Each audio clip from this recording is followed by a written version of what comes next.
You want answers? I'm as mad as hell, and I'm not going to take this anymore. You want answers?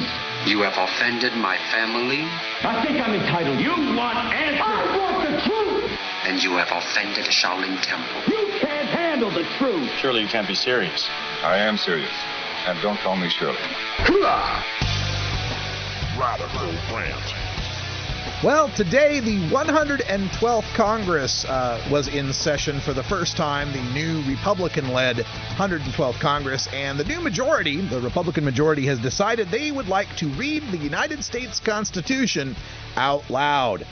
Big political stunt they're trying to put on here, trying to imply that some of the things going on in politics recently were kind of unconstitutional. I don't remember these guys crying out so much between 2000 and 2008, but hey, glad they decided to take a look at the Constitution.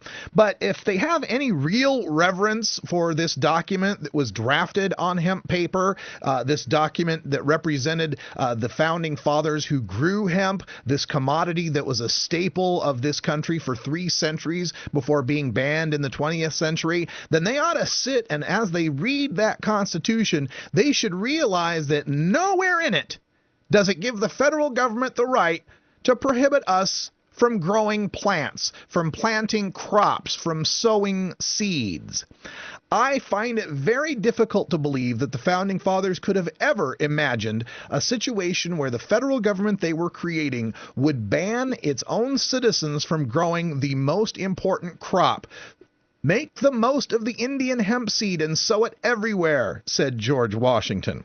Now, why is the ban unconstitutional? We can look back to the 18th and the 21st Amendments of the Constitution, if they get around to reading those today. The 18th Amendment, of course, was the amendment that brought us alcohol prohibition, that brought us Al Capone, that brought us the moonshine liquor and the bootleggers, and all the violence and Tommy guns and shoot-ups in the streets and Valentine's Day massacres. You remember alcohol prohibition. The reason the 18th Amendment was passed was because back in those days, in the 1920s, there had yet to been decided any federal right to ban the substances that people put in their bodies, namely, in this case, alcohol. So they had to come up with a constitutional amendment. They had to get this passed by 2/3 of the states, or 3/4 of the states. I forget my civics. It's a supermajority. They have to get this passed all across the country, and they did, banning alcohol, which only lasted 13 years until the 21st Amendment came along and repealed that prohibition. Why? Because the people, largely women and mothers,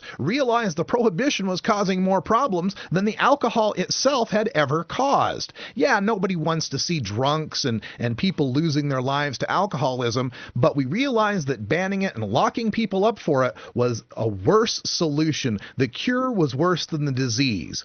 So where in the Constitution does the federal government now claim the right to be able to ban us from planting hemp seeds, from planting cannabis and making use of it? Well, this is oftentimes something that's lamented by the conservatives, something known as the Commerce Clause of our federal Constitution. The Commerce Clause basically gives the right to the federal government to regulate the interstate commerce, the business being transacted between the states.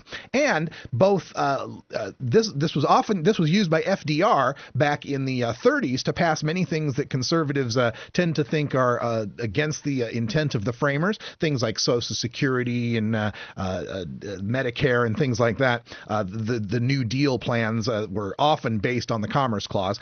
And the Commerce Clause was also used by the Clinton administration in the 90s, trying to pass the Violence Against Women Act and bans on handguns that were later found to be unconstitutional, as the Commerce Clause could not apply to that and could not be used to restrict people's Second Amendment rights. We found the conservatives siding with the notion of restricting the Commerce Clause in that situation. Unfortunately, conservatives and liberals alike have embraced the Commerce Clause when it comes to the banning of drugs. Now, follow the little bouncing ball here. The way that the drugs are banned has to do with the Commerce Clause being brought up in the idea that there is an illegal market in marijuana, and because there is an illegal market in marijuana that crosses state lines, that the federal government has the right to ban that because they have the right to control interstate commerce.